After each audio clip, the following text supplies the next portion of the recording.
Slam podcast. Jesus. Sorry, our voices aren't that good today. Our voices are really aren't up to much. No, there's a lot. I can't even word right. A lot of yelling last night. This was again a very busy night. Well, it's been a busy weekend for me. It definitely has for you. Yeah, Scotland and back. Scotland 10-year anniversary with the missus. Yes. So been there for 3 days and came straight back to Birmingham to do a pay-per-view at 4 a.m, and then only just got back a couple of hours ago, and now we're doing this, and we're almost dead. For what we do for you guys again, but still, it's fine. It's not a problem. Yeah, the bad voice is mostly positive reasons why we were yelling last night. Yeah. So, and again, a big kudos to Relentless Wrestling Events and Walkabout for doing it. They always put on great events. Quick go through with deaths before you do your there is a few. Yeah, unfortunately, well, the big three. There was La Parca, who was like a luchador wrestler who had an injury a few months back. It was like a botched suicide dive, and he didn't get up. I don't know if it was full-on paralysis, but you just knew at the moment he was badly injured, so he went off to try and heal his wounds, and unfortunately they didn't heal, and he passed away. So that's a horrible one. The Rock's dad, Rocky Johnson, died at 76. I don't actually know what it was. It was a heart attack. It was a heart attack. Yeah, he got a blood clot which travelled to his chest and became a heart attack. And as of, was it yesterday? Yeah, it was. Kobe Bryant? Yeah. Yeah, not even and his daughter as well. Yeah, a helicopter crash. I think his daughter was 13, 41, so that killed them and 4 others, I think. Yeah. I know he's not anything to do with the wrestling world, but it is to do with the sports world. And it's quite a bad tragedy, really. Yeah. It's awful. So, it's kind of rattled the celebrity world a lot. So, we'll dedicate it to all those three. But on to positive, but first you do your thing. As usual, we're all over the place. YouTube, SoundCloud, Stitcher, Apple Music, or whatever it is. Facebook, Twitter, Instagram. All the usual stuff. He's not even caring, I can tell. I'm so tired. It's just... I am battling through this one, guys, because I want to get this up as quickly as possible so I can get in my blanket and fall asleep. But also, if you're listening to this, it means you found us anyway, so it's kind of redundant that we're doing this. But anyway, let's get on with it. Pre-show. I mean... Royal Rumble 2020, we will do it. Well, no, it says it on the... It says something. If they look at it and goes, I wonder what this is, then they're clearly not reading. Oh, it's the Royal Rumble. We did catch the pre-show this one, but with no sound. Yeah, no sound, fortunately. We couldn't get that, but...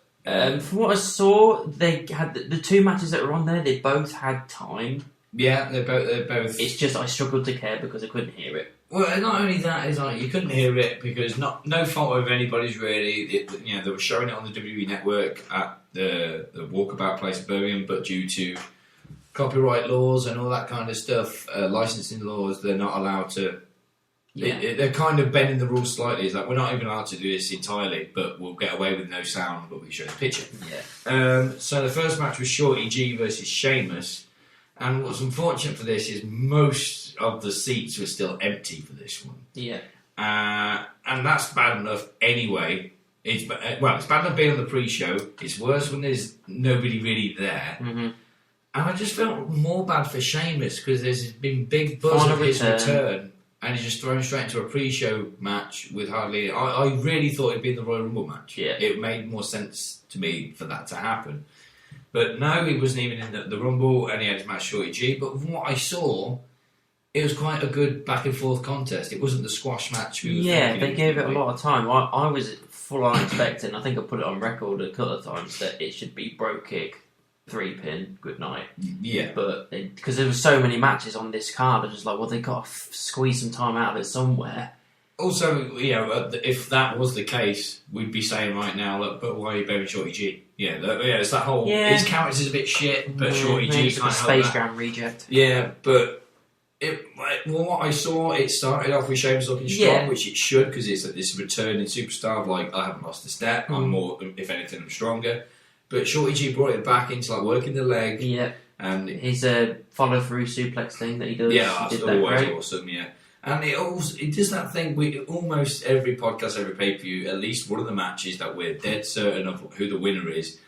Most of the time we're right, but there is a bit in the match where you go, is he going to do this? And again, there was that little thing in short. Is it going to be a major upset? They built the story right, so even though Sheamus, won with his bro kick and everything, which did kind of come out from nowhere. Yeah, because he was selling the leg injury as well. Shorty G didn't look bad in defeat, I don't think. He got enough of a show in here to go, well, I can still go with some of the big dogs. Yeah, if anything, it shows you can hang. Yeah. And that's great for Shorty G. Then it was... United States Championship. Yes, which I was kind of annoyed on the pre-show, but again, there's so much to get with the matches you've got. And this was just kind of put together literally out of nowhere. So even though it's annoying for Andrade and Carrillo, for us as fans of them, I understand it, I suppose, because it was thrown together last minute. And again, it's hard to get invested when you can't hear it, or you know what I mean.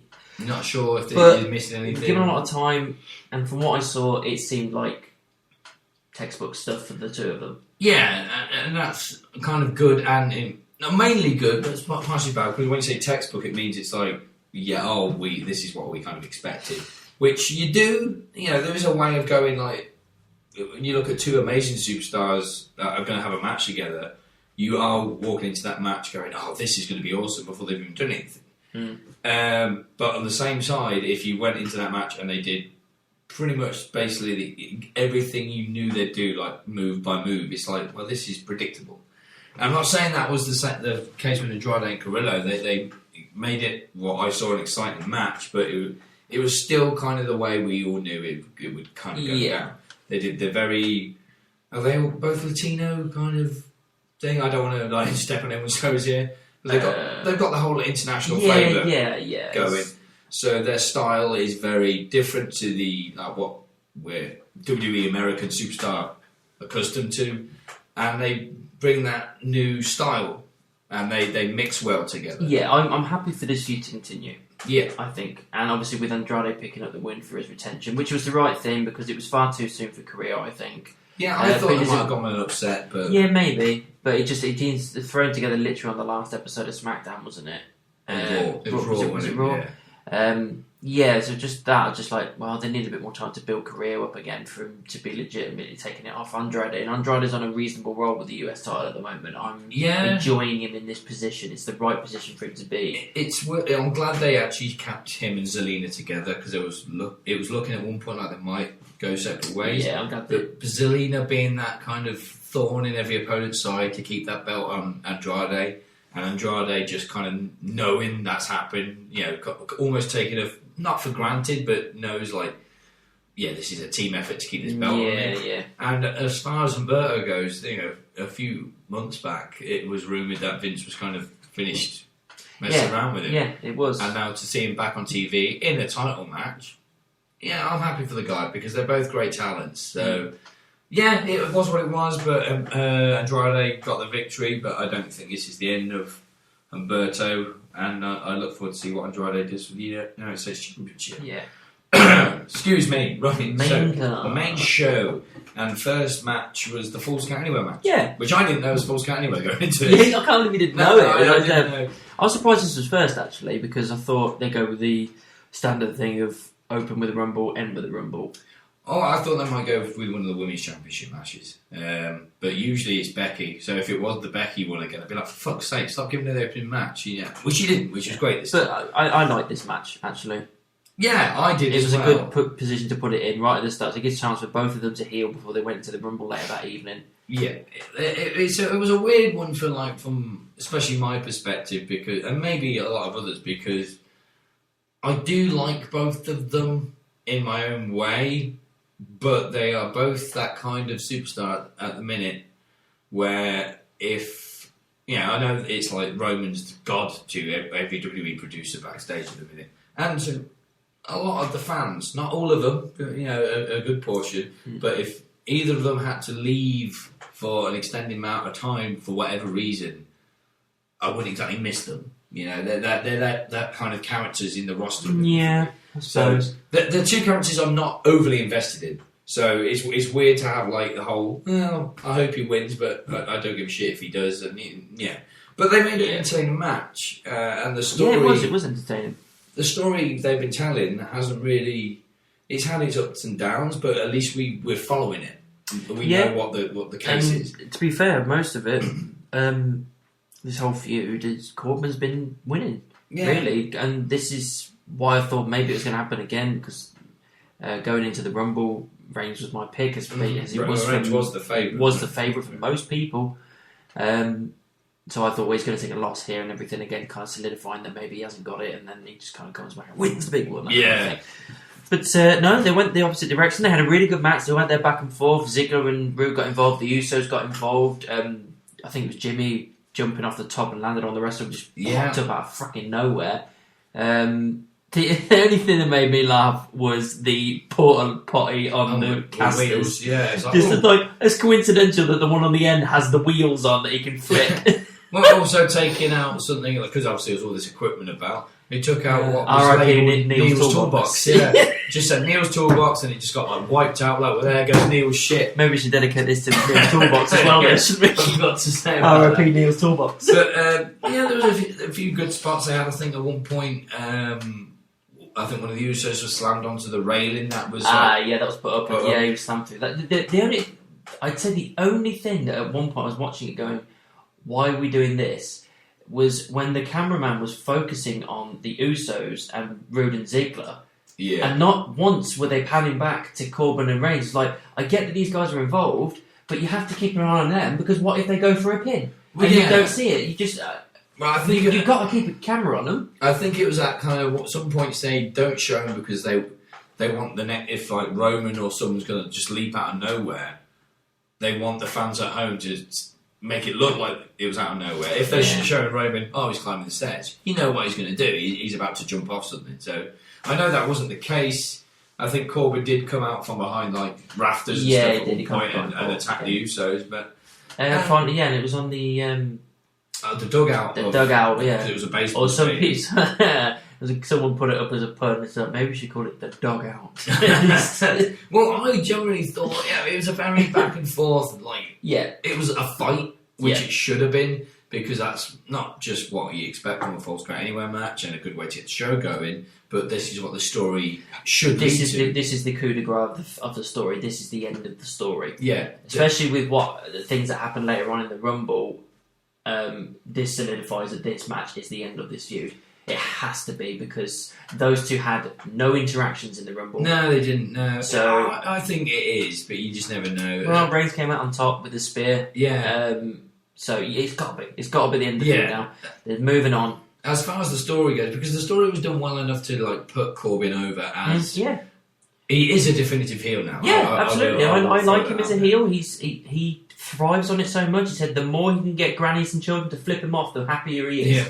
He loves it, and I like that because he's one of the very few genuine heels where we hate him. Yeah, because of how arrogant of a heel he is, and he's beaten Reigns enough in this feud to make me go, well, the next person he takes on, there's a legitimacy there for me to go, well, he may win this. Yeah, looking back at which is what you do. You build the stars correctly so that when they move on to the next feud, you have investment in them. Yeah, whether you like them or not, there's investment, and you think. Well, you want him to lose. If you get to that point where I get his acting, but I hate his character that much, I want him to lose. He's doing it right. But when he wins, you're not going, well, okay, fair enough. You're not going, well, he shouldn't do that because he's been jobbing for the last month. No, he hasn't. He's been beating Reigns 3 times in a row. In character head-wise, you're going, oh, what a dick! Fucking hell, I can't believe he's the champ. Then you obviously take away the kayfabe layers, and you go. But as a person, he's worked his way to the top. Absolutely. So good match. Yeah, really. If you look back at 2019, it was almost Corbin's year. He was in a lot of main events, and he slowly built himself up. He's got his King's Court with Ziggler and Roode, and I think it was just the right time for you beat Roman enough. Now it's time for Roman to get his momentum back by having this victory, which he did. So I was okay with that. Next was the Women's Royal Rumble match. Yes.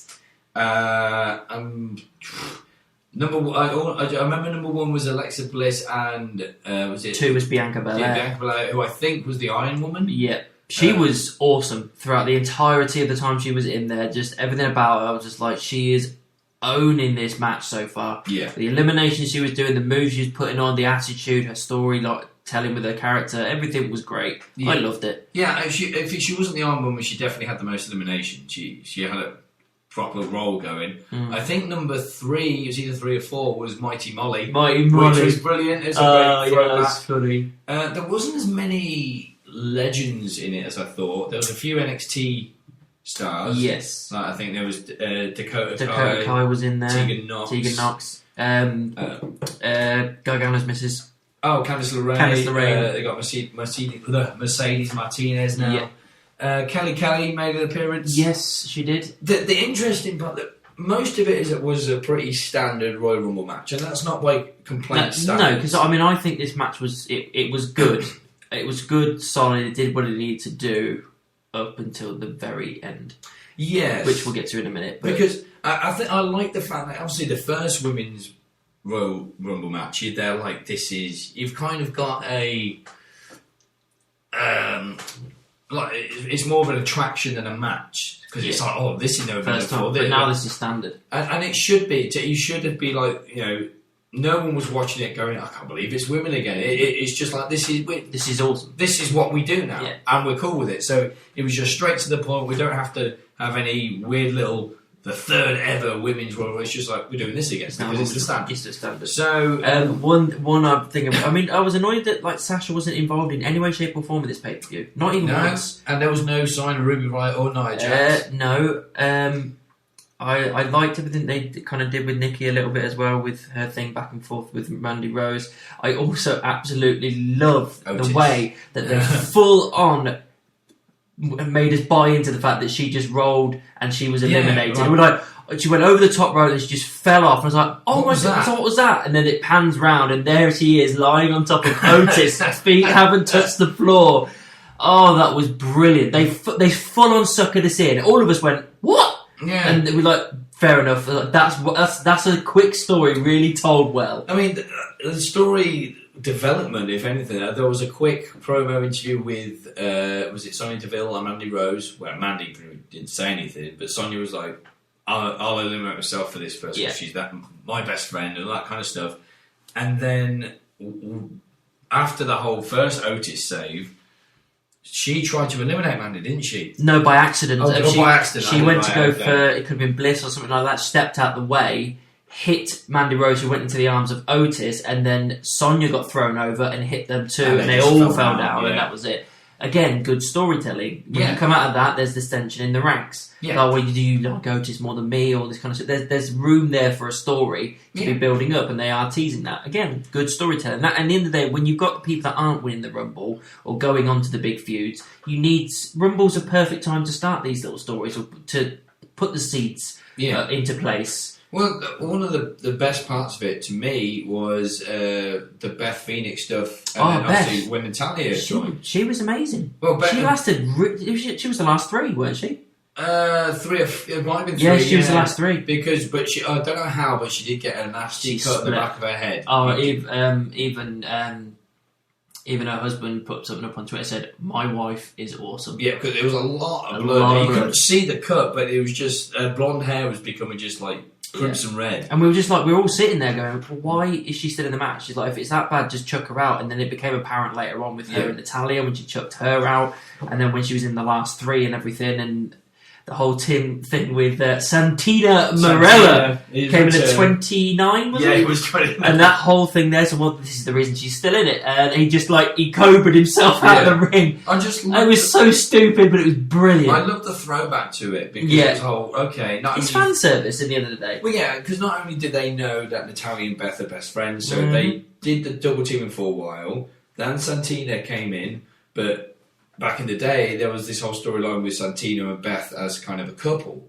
So he's there going, he, whatever. She was furious, she was seething. He's there going, we've got history, we've got past, we should team together. She's just giving daggers. Yeah. And he's there all right, you want to go? And then Natalya joins, so he's like, all right, I'm still not backing down, gets the Cobra out. Still no, cover myself, I'll go. Yeah, that's so funny. It was just entertainment at its best. Yeah. And then number 30 came out, which was Shayna, which is who we all wanted to see. Oh, because that was a thing of a story well built. It's just the whole time we're going through this, are they even going to bother with Shayna? They've had quite a few NXT girls in. There's are they going to not give us what we want? Yeah. And then as soon as that music hit, I went nuts. I was like, come on girl, you got this. They didn't. And then they didn't stick the landing. No. As obviously you probably know, Charlotte was in the Rumble without a mole. She's had that lasered off, as we noticed. I was about to say she's symmetrical now. I was just like, oh, it's gone. Right. And they went with the wrong decision. It was, like I said, the whole match itself was brilliant up until the very last moment. It was just the two of them, and it was kind of a weak elimination. It was, right. Also, like when she had Charlotte up on her legs and Charlotte's arms were on the rope and high up, that was the perfect moment just to throw her forward, and that just made Shayna look a little bit stupid. Yeah, and then obviously, like you said, it was a little bit of a kind of meh elimination, and then Charlotte's the winner of the Women's Royal Rumble. It's a shame because Shayna was the obvious favourite. Everybody absolutely loves her. It's a great time to do this for her because she's not got anything going on. She's dropped the title. She didn't get the opportunity to go back for it. She's had a great time at Survivor Series. Oh, here's a bike guy. There he is. Welcome home, mate. Right. And this is the perfect time to do this. Yeah. You've got that feud ready-made with Becky. But no, they go with the easy and obvious and Vince-made option, which has the blonde with big tits that has a Flair as a last name. Yeah, well, that's what everyone was saying. It's a stupid idea because looking at the people that are champion at the moment, being Bayley and Becky, I don't want to see any of those matches. No, I don't want to see Bayley and Charlotte. I don't want to see Becky and Charlotte. They've all been done to death. It's something you need to leave for a few years before you go back to that. It's not needed, especially at WrestleMania. It's not needed. No one's going to give a shit. No one's going to care. Maybe at some point, I don't know who, because with the roster at the minute, Bayley would drop the Women's Championship to someone before Mania, and Charlotte would go against somebody else. Yeah. Unless they've got an amazing story in their back pocket between Bayley and Charlotte, they can put out the hat. Mm. But hopefully, this doesn't mean it can't be Becky Shayna at Mania. Oh, I hope it is. But it just, I know what you mean. It was like, does Charlotte really need this? No. She could have been put into the main event of WrestleMania anyway because she's that kind of a star. She didn't need the Rumble to do it. No. Well, she managed it last year, didn't she? Well, yeah. Got thrown in and made it a triple threat because Charlotte. Because she's the Flair. Yeah, exactly. But I did also like Beth, because Natalya portrayed Beth either a year before or 2 years before. Beth returned the favour and eliminated Natalya. It's like fair turnabout's fair play and all that stuff. But yeah, it was just... It was literally the last moment. As Shayna dropped it in where we were in the walkabout, it was kind of the whole room just kind of like, what? Okay. But I don't know if it was just because we were already bitching and whatnot. I don't remember hearing what the vibe was from the arena. I don't know if it was a positive thing. It was mixed, but I did hear some boos. I did hear some boos. I did hear, but when she was walking up the ramp, I did hear people. She did cut a bit of a heel promo as well.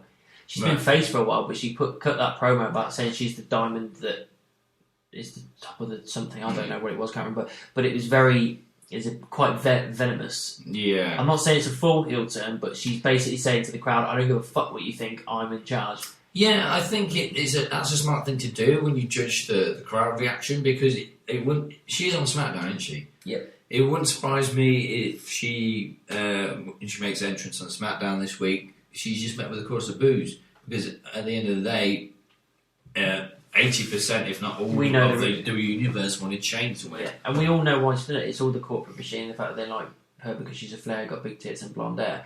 Don't get me wrong, Charlotte is an incredible athlete. Oh, great talent. She's amazing. But don't push her to the point where we no longer care about that. Yeah, don't do that. Because you'll make her Reigns. Because Reigns is a good wrestler as well, but he was at that point where it didn't matter how good he was, didn't matter how much of a 5-star match he was putting on, we hated him. Because he was being shoved down our throats. Yeah. And they're on the verge of, they're pretty much more or less doing that with Charlotte. I said that to you yesterday when she's the Roman Reigns of the women's division. Like even the guys on Wrestle Talk, they call her Charlotte Wins LOL. And it shouldn't be like that. It's probably because they've still got this thing in their head that they want, for some reason, even though it's still relatively early on in her career, they want her to almost match her dad's record of a 16-time They've got champion. so many years to do that. Yeah. She's already done 10? Something like that, yeah. 10 titles she's won now. She's only got 6 more to go. Clash of Champions, she won it off Bayley and then lost it the following SmackDown. So it was like... What was the point? What was the relevance of the whole thing? Yes, it did. Get the numbers up. It did solidify Bayley's actual heel turn and new character and all that, but you didn't need a title change for that to happen. So, yeah, I mean, she'll probably deliver a great match at Mania. Yeah. It's just, again, it's like, don't tell us who we want. We'll let you know. Yeah, and what we wanted was Shayna. Yeah. So it is what it was. Yeah. Next, it was Bayley versus Lacey, and unfortunately, it suffered from being the one after the Rumble, and 2, it just felt like a TV match. Nothing really got going. Nothing ever really interested me in it. They had a quick moment with Lacey's kid, but she didn't really get him. She kind of got around, man. That was about it, really. It wasn't really anything going on. And then Bayley won with a roll-up, didn't she? So I can't like grabbing at the tights. I swear it was like a roll-up. One of them where when... It wasn't a finisher. When Lacey got near her kid and then Bayley went over to get her, I thought, there's going to be an altercation here where it will put Bayley over as more of a heel, or this will be where Lacey like fights back, or the rebound kind of thing. But it just didn't seem to... It never really got going. Yeah, it was just kind of like, we're not even going to tell a story here with the whole daughter, or I'm better than you thing. It's just, we're just going to wrestle 1, 2, 3, and then and just get through it. Yeah. It wasn't the worst match I've ever seen, because the wrestling weren't bad, but there was no investment from the fans. And what I saw and what I saw on the match, there wasn't really much investment from Bayley or Lacey either. No. And I don't want to be on the bandwagon of shitting on Bayley recently, but Lacey's still the up and comer. Yeah, Bayley should have been like carrying it, and maybe it's part of Bayley's heel character that she's like, I just can't be asked to do this. I can't be buying her as a heel, and I wanted to, because when she turned heel, I was like, fuck, this is awesome. I never thought I'd see this. 3 weeks later, I didn't give a shit. I was just like, she's not making me buy into her being a heel. It's just like she's just doing the same as what every other generic heel does. I'm awesome, I'm the best of the best, and you all suck, and you all smell, and I'm better than you. And it's been done to death. It's boring. It's no character development. It's the same as everyone else. It's generic, and it's annoying the hell out of me. It wouldn't surprise me if this happens, and it would be a weird kind of almost 3 heels in one match situation. If there's a SmackDown Women's title match at the Elimination Chamber, maybe through betrayal, maybe just by coincidence, I think Sasha should win. She goes on to Mania. Charlotte's like, well, I'm facing you at Mania. And Bayley's like, this is bullshit. You betrayed me. I want my title back. Charlotte's becomes a triple threat. Yeah. Because you got, again, 3 out of the 4 horsewomen. And to be fair to the WWE, when you look at the female roster, who is at the same caliber of those 3 at the minute? Alexa Bliss. Is, but she's in the kind of tag. Yeah, until you start calling these amazing NXT women up and actually giving some careful consideration to their characters to not make them just dwindle away into the background. Yeah, don't reset them. Yeah. Bring all the characterization they've had in the past and go forward with that. We know who they are. Yeah. Fuck the casual fans. I don't care about them. Do it to the people that have been watching the product, the people that pay the money for the product. Don't worry about the casual fans and rebooting them again and whatnot. Because that's what they do with most of the people from NXT. They kind of soft reboot them. Yeah. Don't. Bring all the characterizations in, bring everything as they go, and then just... Yeah, it's not a reset. People will pick it up. You know what I mean? It's like when you got me back into wrestling in 2011, when Punk I hadn't watched it since I was about 13, and I was just like, well, how can I get myself back into this? How can I get... so much has changed. So many things aren't there anymore. So many new things are there for me. And within a couple of weeks, I was more or less up to speed. I knew who the people were, knew what was going on, and as time went on, you pick it up. It was a right time for you to come in, because at that point, because of what Punk had said, that's what got me into it. Alright, for the next few weeks, we need to really listen to the crowd. If this is what they want, this is what they want. We need to keep more fans on our side than Punk's at the minute, because Punk had them like shit scared. But yeah, if you look at the likes of like Nikki Cross, Mandy Rose, Sonya Deville, Sarah Logan, all that stuff, great talent, and I am paying attention to the Nikki Cross Alexa Bliss team situation, but they're still just there at the minute. Yeah, and bar maybe a couple like the likes of Kairi Sane. I'm a big fan of. I like Ruby Riott as well, but she ain't back yet. Nia Jax is on close to coming back. They were rumoured as well as Ronda, but the Ronda was a very big stretch of a rumour. But no sign of any of them due to injuries or whatever else. So Charlotte wins. Lol. and then Bayley wins. Sorry. It was because I went back to the Rumble for it. And then Bayley won. Yeah, beat Lacey. Still champ. So then kind of a meh match. Yeah, it was the piss break match. Yeah. Then it was the WWE Championship. Yes, it was Bray Wyatt the Fiend versus Daniel Bryan in a strap match, or a strap-on match, if you're feeling saucy. It's the one that I looked at it and went, this is going to be shit, it's going to be a gimmick match, it's not going to work. And it'll be one of the best matches of the night. It was okay. I really enjoyed it. It just they used the strap to perfect effect. The welts on Bryan's body by the end of it was fucking insane. Bryan was just going for it. Bryan was going nuts. Bryan got plenty of offense back in. There was plenty of back and forth there. Both of them looked strong. Neither of them looked weak. Plenty of spots. Plenty of moments. It just did everything it needed to, and I didn't think I'd be coming away from that really enjoying it, and I full on enjoyed it. The weird thing is, I stick by what I said at the start of the match. Before the match started, I was like, look, I've never really been a fan of the strap match gimmick. It's just a little bit played out. Not played out, but dated now. Yeah, I agree. And even though I enjoyed the match, still by the end of the match, I was like, I'm still not into strap matches that much. But what I do like, and it's almost... what's the word I'm looking for? An ironic way of looking at it. Yeah, Bray has got to that point now of like, who can beat this guy? Or as the Fiend at least. And when like Bryan did start hitting the knees, and I think he got the label lock in at one point. Yeah, he did. You got it in with the strap around his face. It is like, again, lovely visual. Yes, but it is that thing in your head going, now, is he going to do this? And then it's almost as that thought goes through your head, every brain starts to split. It goes on one side, well, no. Because this is Bray. He's a monster at the minute. Yeah. It makes no logical sense. And then the other side of your head goes, Vince. This is WWE. And this is Vince. So that's it. The irony of going, they could fuck this up, is that whole, oh my God, please don't tap out. You're Bray. This is your moment to lose. I think with you worrying so much about that during the match, you couldn't enjoy it full on. I think I enjoyed it more. I think if you go back and watch it again, you'll enjoy it more. I think I enjoyed it over because... If it was the whole, if you are going in with like that confidence in WWE of going, they're not going to make the mistake. It's going to be a great match, but Bray is still walking out as champ. It becomes very predictable and whatnot. When you're beginning to question your own it's a fair dedication point to it, you are that much more invested because you don't know if it's actually going to go the way you think. And that's the magic of the matches sometimes, of like, especially those street matches.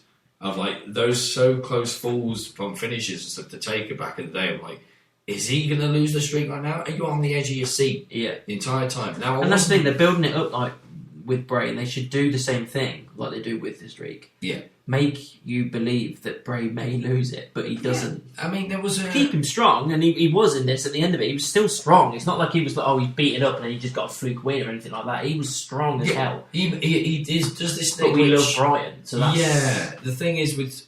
Even though I did like, up until the end of the Hell in a Cell match, even though I was enjoying the stuff with Seth and Bray, a lot of what Seth was doing and the way Bray was no-selling it was very cool, but after a while they're going, no, you've got to give him something, otherwise the only way anyone's going to be able to beat you is by running you over with a truck.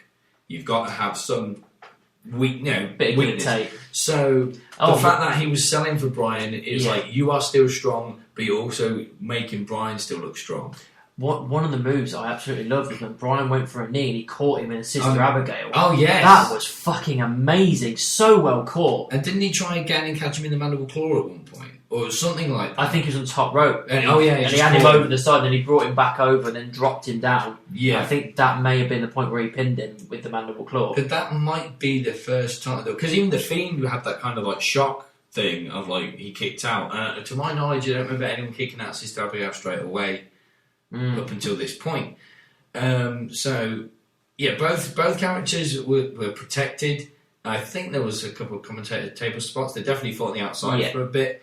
They used the strap as well as they could. They were very careful with it because Bryan was making sure, like, I can't go to the top like this, otherwise I'm going to get tangled up. Oh, he also did that thing where he was pulling. He put it through the turnbuckle and into the ring and he pulled like Bryan into the ring post, didn't he? Yeah, that was cool. Yeah, that was clever. But when I think it was after LeBell Lock and Bray managed to like get out, or it was after a kick out from the knee, Bryan's sitting there going, right, what else can I do? And then just Bray rises to his feet behind him. You're like, Bryan's not looking at him scared, but he's still giving that look of like, all right, you're already up. Now he's behind me, isn't he? Yeah, and Bray's giving that look of like, yeah, I'm up. Sorry, Daniel, this isn't your night. And then he pins him with a mandible claw. Yeah. So yeah, Bray's still champ, thank God. One thing I do like as well, they got rid of the red light. Yes. Thank the fucking Lord. That. Just so happy. But Bray didn't even leave. He disappeared. Yeah. He was like. And then again, another thing I loved about Bryan is that he sold the injuries and the pain he'd gone through because he was struggling to get up and get to the back. He was selling it, but I don't think he needed to sell that much because as soon as the EMTs were down there, it just looked. It showed the whelps and strap marks. But I can't say I didn't appreciate the effort he put in there to sell it. Yeah, he did it right. Everything about that match was. It wasn't the greatest match I've ever seen, but it did what it needed to do, and I was entertained by it. Definitely. Next was the Raw Women's Championship. Becky versus Asuka.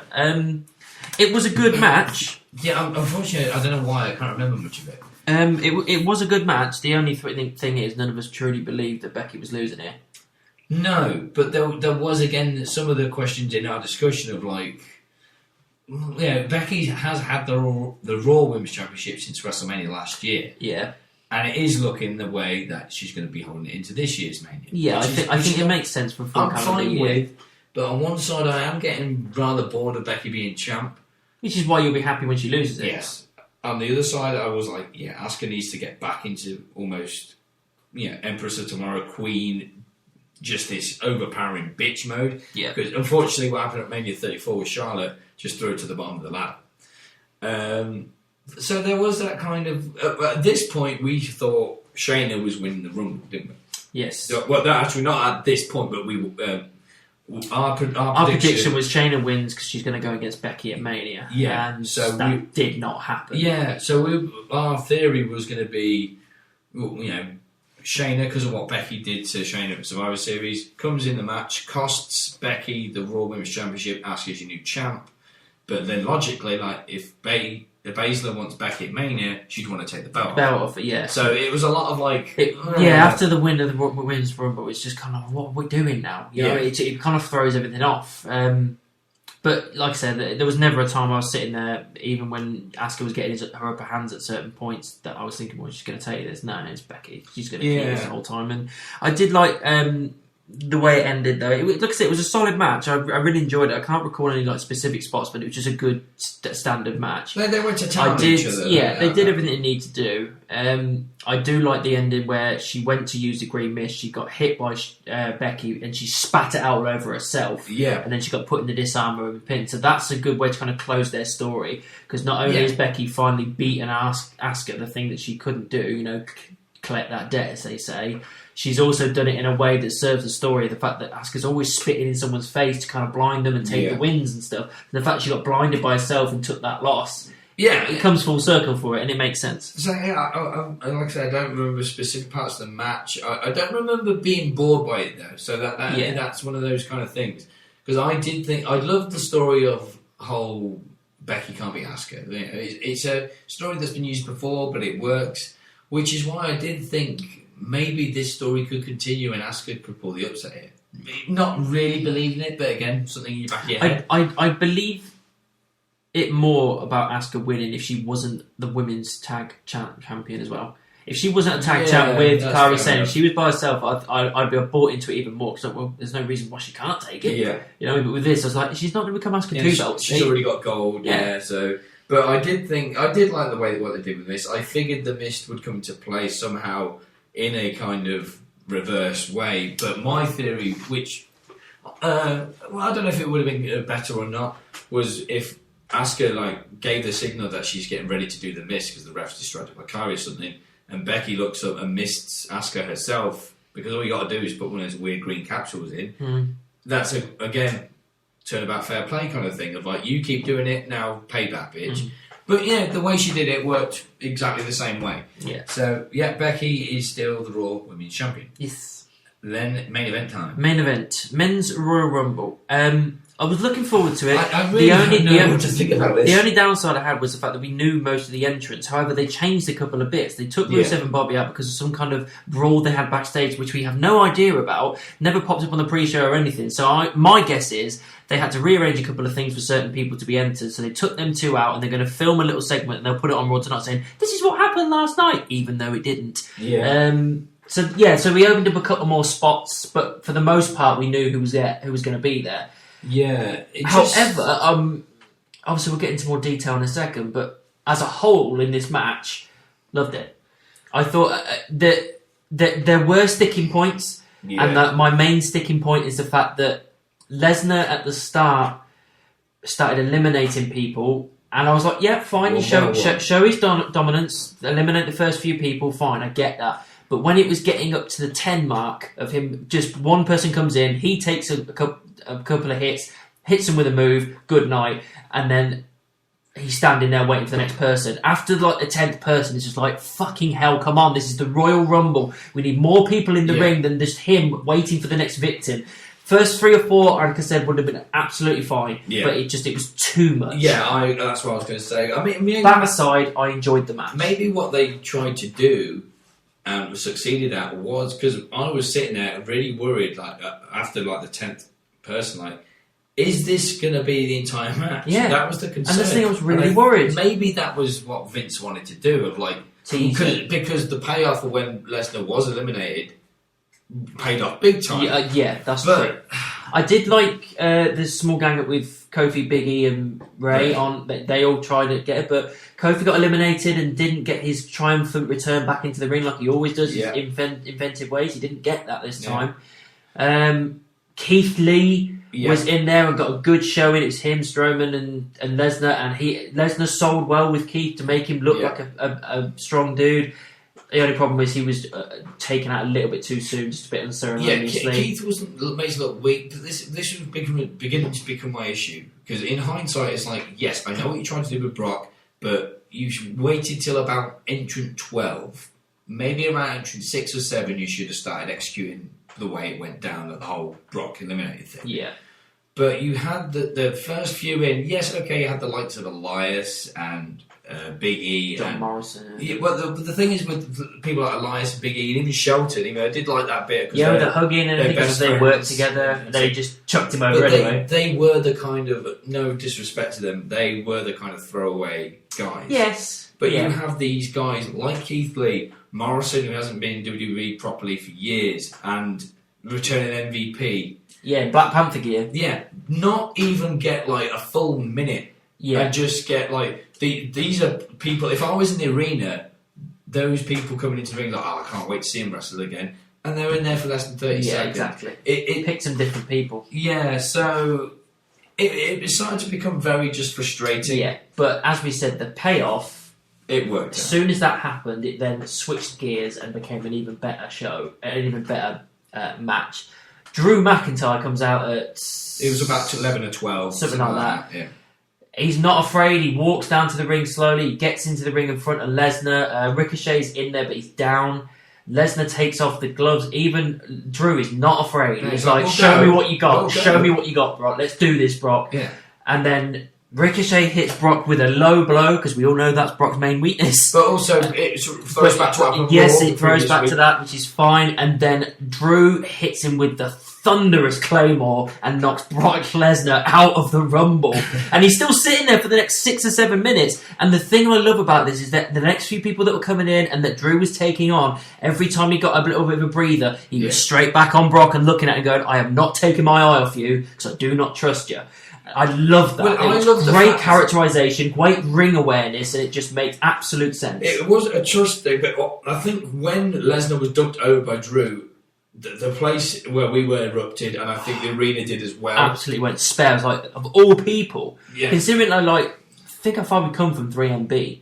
He's come back into everything. He's been looking strong the way he's been doing, but he's been kind of in the midsection for quite a while now. Then he's gone to this little face turn, which I was quite enjoying, slowly building up again. But I thought, well, maybe it's too soon to put him in do the Rumble thing. Yeah. And then this, just for him to go there and be the one to eliminate Lesnar so triumphantly and emphatically. It's almost the first, like, clamouring for so many years story and getting to the top this is the first time since almost Chris Benoit, really, because when Drew first came in back in be almost 11 years ago, little skinny kid. The character was Vince's chosen one, and I don't know how much if there was an element of truth in that. If they saw a lot of future in him, things didn't work out. I think he left for a while, came back, was 3B, left again for a while, reinvented himself as almost this. Came NXT, didn't he? Well, he was in ICW and all that as Drew Galloway, and he just playing this. The hair down, he became more Scottish rugged. psychopath. Yeah, just that dude, Came big back, burly dude. Dominated NXT, and now he's finally getting his comeuppance, because there was a worry for the last couple of years that is he going to get lost in the shuffle. But I think they're beginning to properly listen to the fans, because when he went against, when it was him and Shane versus Taker and Roman at Extreme Rules, when Taker's calling for the tombstone and McIntyre rose over Taker ready to target locked, it was like, everyone loves Taker, but we're loving this right now. Yeah. Drew is the guy who wants to be this guy to knock the top guys down. Yeah.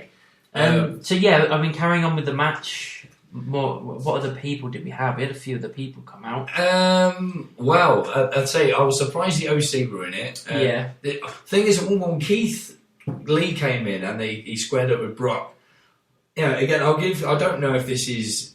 Brock did earn his paycheck for once that night, because he was in there for 15, 20 minutes. Yeah, I'd argue for a bit longer, but he always sells it well. He sold the shot along with Heyman after what McIntyre did. And I agree that McIntyre's staring him down I don't trust you. But like I was telling you earlier, it was always that I'm doing what I'm doing here, I'm concentrating on the match, I'm eliminating people, but I'm staring you down because you know this isn't over, and you're on my next hit list. Yeah.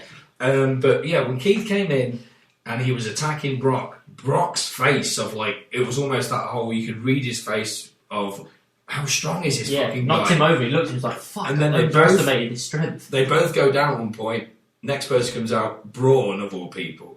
Now, Braun got a decent pop because we thought, yes, this is another big dude, we can try and help get Lesnar out. But also the whole look at these two big guys in Brock and Lesnar, Lesnar and Keith, what's next? Bringing the giant Braun, who's always had a bit of beef with Brock anyway. Yeah. But I thought he had his moment, but it wasn't a long one. Yeah. At number 21. I suppose we should talk about this. This is probably the biggest pop of the night, if not, probably of the calendar year, and it's only January. It's probably the biggest pop since the Hardys returned at Mania. Yeah, I can't remember the last time I had a pop this big. It was thunderous. You know what it is? It's fucking Edge, man. Edge comes back. I even didn't compute straight away. As soon as I think I heard Corey Grace after the buzzwords in, who's it going to be? You think you know me? I was like, yes! I was like, what? What's that? Oh my god, that's Alter Bridge. Oh my god, it's Edge! Oh my god!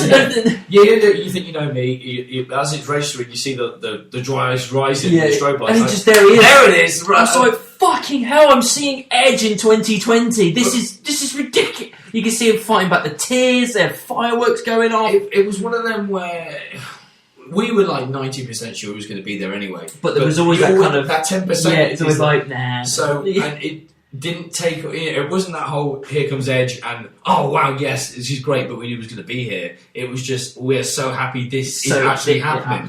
He came in straight away and hit two people with spears. He went nuts. Yeah. He hasn't lost a beat. Yeah, unfortunately, I don't know I think this was more AJ's fault than Edge. AJ, unfortunately, suffered an injury selling the spear. So he eliminated AJ, so there's potential there for a storyline. Yeah. There was a whole thing with him and Randy Orton. The whole rated RKO stuff, so they kind of teamed up for quite a while and kind of, had that mutual respect, and obviously near the end that kind of broke down a little bit, and Edge eliminated Orton as well, so again another potential for another storyline there.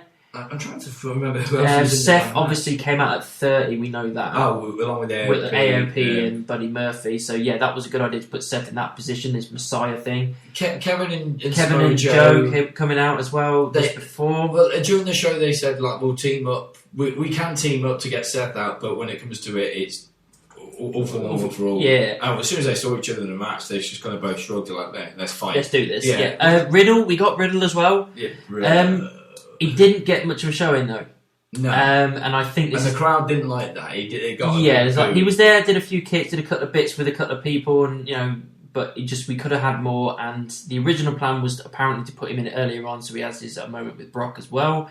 However, they had an altercation I don't backstage. know which details on it yet. I found out a little bit more about it. It was apparently they've never met each other, right? Right.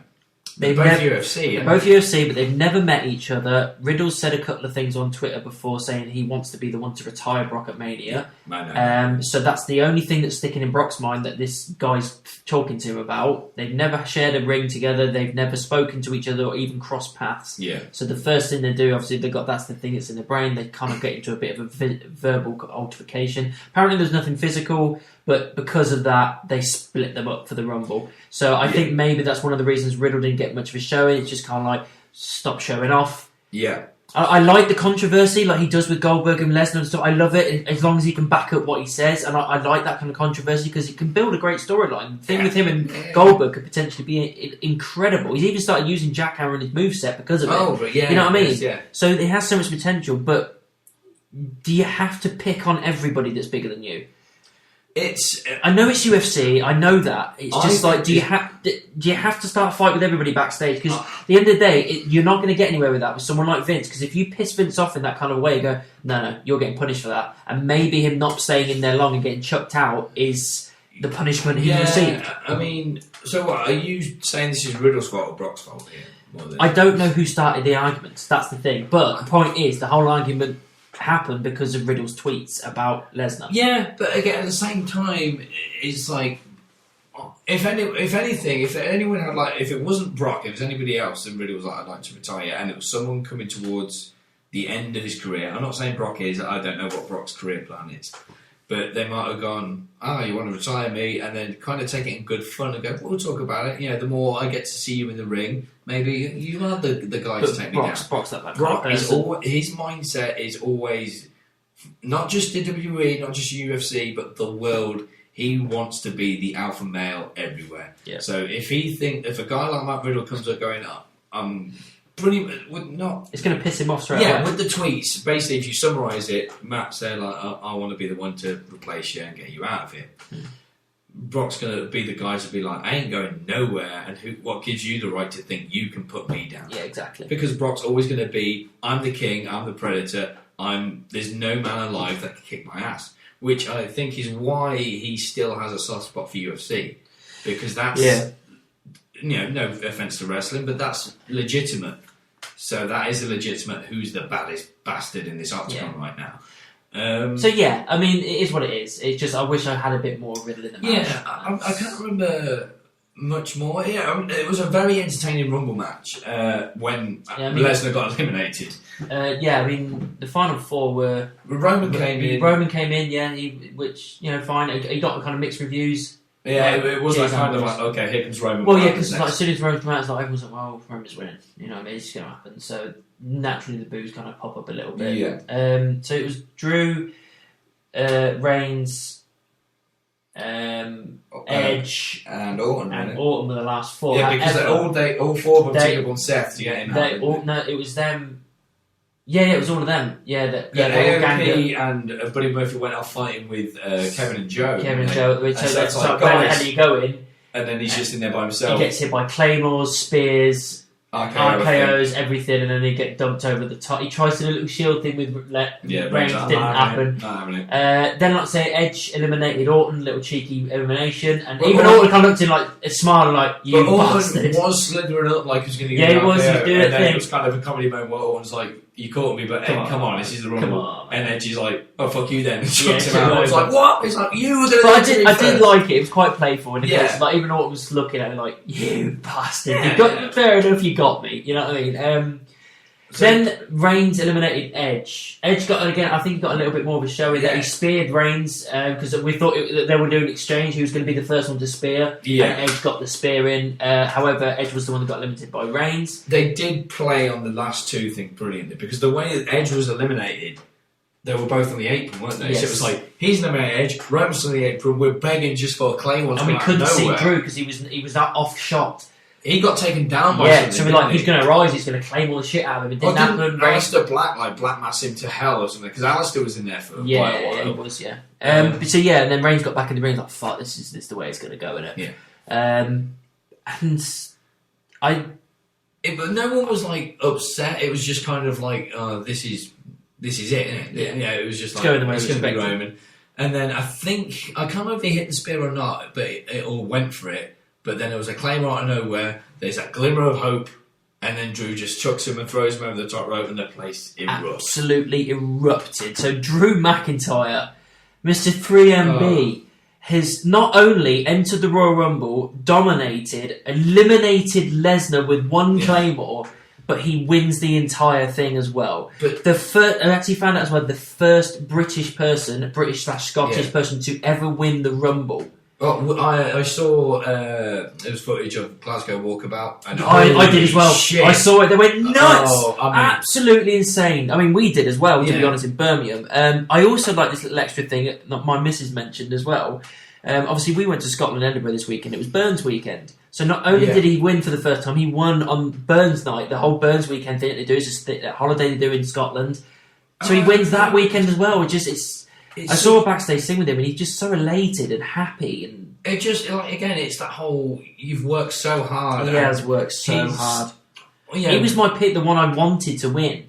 But we obviously, predictions-wise, we picked Roman. All of us picked Roman except for you. Yeah, I just thought, fuck it, go with the dark horse. Yeah, and I just thought, I was really, really close for going for Drew, because he was the one, but again, I thought, that's me going with my heart. And when it's predictions, go with your head. Yeah, because it's Vince, isn't it? Yeah. And, I was happy to lose that point. I was more than happy to lose that point, because he so deserved. It was the right call. Everyone goes home happy.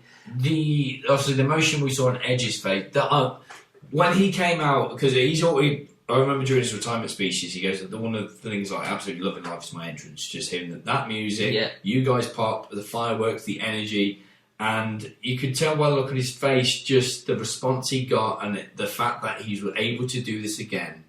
He was just so happy, and I felt so happy for him. Me too. Then later on, when Drew won the Rumble, I remember he's just like kneeling in the ring, looking down, and I don't think it was a character thing. It was just almost like he was trying to hide the emotion. Yeah, he was trying not to cry. He was trying not to cry. Again, I felt just so happy for Drew. So elated. Because when it comes to the point of fans like our age, who know how the product works and everything. We know these people behind the stage, you know what I mean? Yeah, it becomes a kind of thing of like, people go, well, it's not really, he didn't actually win. I was like, look, okay, yes, you want to do that, fine.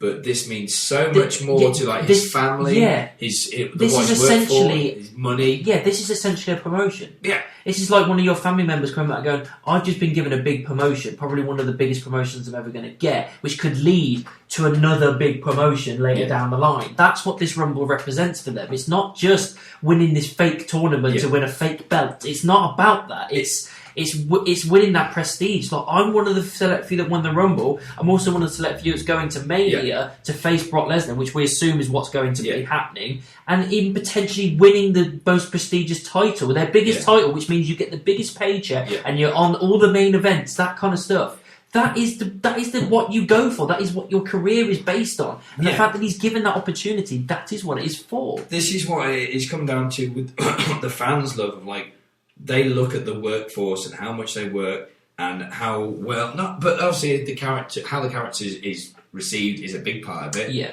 You got to be able to like them on a personal and character level as well.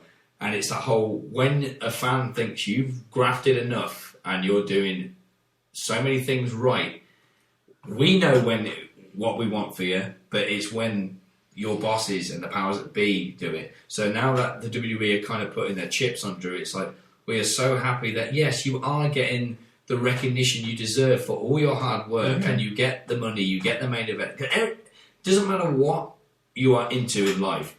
Everything has the kind of a coup de grace to it. Yeah. So you could be, people going, well, it's wrestling. You go, you support the football team, right? Like, if it's Arsenal winning the Premiership, FA Cup, that is your emotional coup de grace. And as far as wrestling fans and the wrestlers, it'll always be headlining Mania and becoming WWE champion. That's the pinnacle. Yeah. I don't know if Drew's going to go to Mania and win. That's a completely different discussion. I'd like him to. I think we all would. But at the minute, I'll just be happy for what he's got. Yeah, as long as they have a good match, that's all. Oh, they'll tear each other apart. I think that's what I want. A good showing. It doesn't need to be a 5-minute match. I think it needs to be at least 15. Yeah, Brock doesn't get paid by the hour. Yeah, really rip the shit out of each other. And if Drew loses, as long as he comes out looking strong at the end, that's fine. Yeah. But if he's come away looking at legitimate, we're going, holy shit, what a match. Yeah. We're going to be happy either way. And we can, once Brock buggers off for the next 3 months, we can keep Drew in that high title area. You could almost somehow make Drew a face from this, because he's kind of already he is, isn't he? Anyway. He's already done a face turn anyway. But it's just, it was... To do the full one, I mean, again, I'd love him to win it, Mania, but to do the full one, they always do that special thing, like when a guy gets that close to winning the championship and then falls at the last hurdle, and someone like Brock gets the belt, still champ, celebrates, walks off the ramp. Sometimes, they just fade to black, advert, next match. Sometimes they go back to the ring and there's no music and they just let... it's almost a reflection for the loser and the fans. And the fans usually stand up and give them a standing ovation. Doing that kind of thing gets a lot of sympathy for Drew. That makes it a full-on face turn, and then from that point on, you're behind Drew going, we're sticking with you until you win that belt. Yeah. It might not have been here tonight at Mania, but you will be champion. Yeah. So, overall... Yeah. It's hard, because there's a lot of it I didn't like, but the stuff that I did like was so good. That's the thing, there's things I didn't like. Yeah. But there was less I didn't like than what there was that I loved. I thought overall this pay-per-view was a good, solid pay-per-view. There was a couple of things that, like the Bayley match was just kind of meh. Yeah. The Lesnar stuff was getting a bit annoying. However, the payoff was incredible. Charlotte, I didn't like the win, but the match itself was great. And Becky Asuka was good. Becky Asuka was to good. me, it was good in the point of where it was above average. Bryan and Bray was really good as well. The opening match was again really good. I think I'm going to go with 7. Yeah. I'm trying to think, because I was thinking between 7 and 8, and I'm going to go with an 8. I think. Right. I think I'm going to go with an 8 because for the most part in this pay-per-view, I was thoroughly entertained. Yes, there were a couple of missteps, but there always is. I left happy. I can barely talk. So that's a good fucking explanation into how much we were enjoying this. Yeah, I think I'm going with 7 because of purely like some of the results I didn't like. Some of the this is the thing, is that I didn't like the result of the Women's Rumble. Yeah, that's what I'm saying. Yeah. I can't take points away from the rest of the match. The whole match itself. No, I'm not. You know what I mean? So I'm not down to the. Yes, they fell at the last hurdle with that one, but the match itself was incredible, so I'm not going to take anything away from that. We'll just see where they go. Some of the decisions, I should say, because there was like obviously the decision of how many people Brock eliminated and Charlotte winning and all that stuff. Some of the decisions I didn't agree with. Some of the executions, as in for the Bayley Lacey and stuff of the whole. Is this how the story's either going to end, or because if it's how it ends, it sucks. If it's meant to be story development. That sucked. The story development wasn't great. The Corbin Reigns one, if that's it, that was a good way. That was a good way to do it. But unfortunately, I think I said even before the show began, Bayley Lacey and Corbin Reigns are matches I'm just not invested in. And I'm not saying that they weren't good, but because I weren't invested from the start, I'm obviously going to be less invested at the end because it's done. So, and because, like I said, the story development just wasn't told great enough. And I'm pretty old school. I love twists and turns of like, well, why is he interfered, or why is that guy betrayed him? And it was nothing like that. It was just like, I don't like you, you don't like me. I beat you, that's it. And sometimes that's okay, but yeah. But no, that sounds like I'm shitting on it, but that's just the reason why I'm not going with an 8. I'm just going with a 7. It's one of the highest ones we've given it in a while, yeah, to be honest. The last few Rumble's always fun. Yeah, the Rumble's always really excited. Even though we were a little bit disheartened of knowing how many were in the men's Rumble, it still ended up being a really good pay-per-view. Yeah. Overall, it was solid. I enjoyed myself thoroughly. Yes. Yeah. So, I mean, usual, like, subscribe, and we'll be back in... I think 3 weeks. 3 weeks Super Showdown? Super Showdown. So it's on a Thursday, so we're hoping to podcast it on the Friday. Yeah, Friday afternoon. And, something like that. So I'm hoping we'll probably get it up Friday night. Yeah. So, we'll be back in 3 weeks for another Saudi Arabia show that's probably going to be mediocre at best. Yeah, we won't be as croaky, I'm guessing. No, we won't. So, bye! Bye!